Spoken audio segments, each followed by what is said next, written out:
నిజామాబాద్ ఉమ్మడి జిల్లా వ్యాప్తంగా ఒక కార్పొరేషన్ 7 మున్సిపాలిటీలలో నామినేషన్ల పర్వం కొనసాగుతుంది. ఎన్నికల సందర్భంగా నిజామాబాద్ కార్పొరేషన్లో గెలుపుపై బీజేపీ ధీమా వ్యక్తం చేస్తోంది. మన ఇందూర్ మన మేయర్ అనే నినాదంతో మున్సిపల్ ఎన్నికల్లో ముందుకు వెళ్తుందని అర్బన్ ఎమ్మెల్యే ధన్పాల్ సూర్యనారాయణ అంటున్నారు. ఖచ్చితంగా మేయర్ పీఠాన్ని బీజేపీ కైవశం చేసుకుంటుందని ఎమ్మెల్యే ధన్పాల్ అన్నారు. 2 ఏళ్లుగా నగర అభివృద్ధికి పాటుపడ్డానని, ఇందులో మన మేయర్ మన హిందూ అనేది ప్రజల్లోకి వెళ్లిపోయిందని అంటున్న అర్బన్ ఎమ్మెల్యే ధన్పాల్ సూర్యనారాయణతో మా నిజామాబాద్ ప్రతినిధి Naveen face to face. Nizamabad జిల్లాలో నామినేషన్ల పర్వం కొనసాగుతుంది. ఈరోజు 3వ రోజు సందర్భంగా కూడా అనేక మంది కూడా వివిధ పార్టీల నాయకులు నామినేషన్ దాఖలు చేశారు. ముఖ్యంగా బీజేపీ నాయకులు కూడా తమ నామినేషన్లు దాఖలు చేసిన పరిస్థితి మాత్రం ఉంటుంది. నామినేషన్ ఎలా కొనసాగుతుంది దీనిపై మాత్రం మాట్లాడడానికి Nizamabad BJP urban MLA Dhanpal Suryanarayana చెప్తున్నారు. వీరికి మరుచుకుని చెప్పండి, నామినేషన్ల పరంగా ఎలా కొనసాగుతుంది, ముఖ్యంగా పోటీ ఎలా ఉంది, మీకు పార్టీ ఏ ప్రధాన పార్టీ పోటీ అనుకుంటారు? ఎప్పుడు లేని విధంగా భారతీయ జనతా పార్టీ కార్పొరేటర్ టికెట్ల కోసం పోటీ ఉంది. మీరందరికీ తెలిసిన విషయమే. జాతర 400 నుంచి 500 మంది, 450, 500 మంది అప్లై చేసుకున్నారు. మాకు సెలెక్షన్ చేయాలంటే చాలా టఫ్గా ఉంది. మన ఇందూర్ మన మేయర్. ఇందూర్ అనేది ఆ పేరు పలకటానికి ఏ రాజకీయ పార్టీకి దమ్ము ధైర్యం లేదు, వణికిపోతారు. ఇది మన ఇందూర్ నగరము ఒక చరిత్ర కలిగిన జిల్లా. ఇది దానికి పేరు ఎప్పుడూ పెట్టుబడ్డది. ఈరోజు దేశవ్యాప్తంగా అనేక చోట్ల పేర్లు మారుతూ ఉన్నాయి. నేను అసెంబ్లీలో కూడా నేను ఎమ్మెల్యే అయిన తర్వాత 2వ సెషన్లోనే మాట్లాడినా. నిజామాబాద్ని ఇందూర్ చేయాలని, హైదరాబాద్ని భాగ్యనగర్ చేయాలని అనేక పేర్లు నేను చెప్పడం జరిగింది. ఉస్మాన్లు, హైదర్లు, సికిందర్లు, కదర్లు ఇవన్నీ కరీంలది అవసరం లేదు మనకు.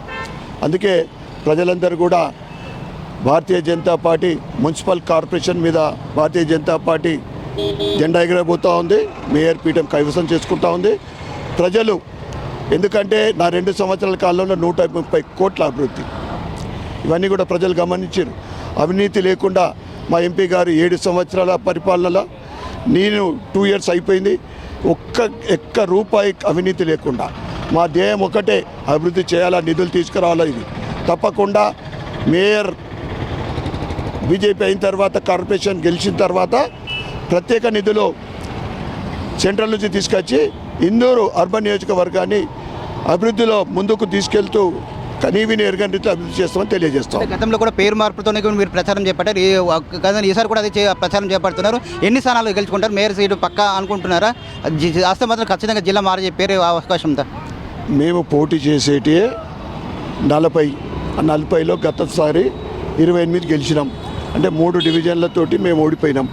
ఈసారి అన్ని సర్వేలు ఈవెన్ కాంగ్రెస్ వాళ్ళకు తెలుసు, వాళ్ళ సర్వేలో కూడా భారతీయ జనతా పార్టీ గెలుస్తూ ఉంది.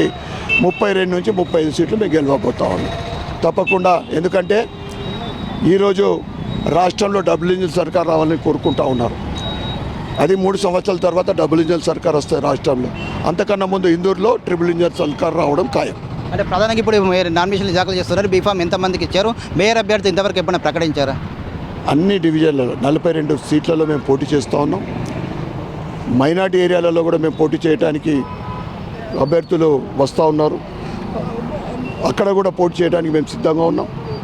తప్పకుండా ఆల్రెడీ బీఫామ్ అనేది రాష్ట్ర అధ్యక్షుడు ఇస్తాడు, 13వ తారీఖు నాడు ఇస్తాడు. లిస్టింగ్ ఫైనల్ 90% అయిపోయింది. మిగతాది కూడా ఈరోజు అయిపోతుంది. ప్రధానంగా కూడా చెప్తారు, వీటి నామినేషన్ల పర్వం కొనసాగుతుంది. ముఖ్యంగా బీజేపీ కూడా అనేక మంది కూడా తమ ఆశావులు నామినేషన్ దాఖలు చేసి చెప్తున్నారు. ప్రధానంగా తాము అధికారంలో ఖచ్చితంగా మున్సిపాలిటీలో బాగా వేస్తాము, జిల్లా పేరు మాత్రం ఖాయమని చెప్పి కూడా అర్బన్ ఎమ్మెల్యే ధన్పాల్ సూర్యనారాయణ గుప్తా గారు చెప్తున్న పరిస్థితి ఉందని చెప్పొచ్చు. కెమెరామెన్ శ్రీధర్తో నవీన్, రాజ్ న్యూస్, నిజామాబాద్.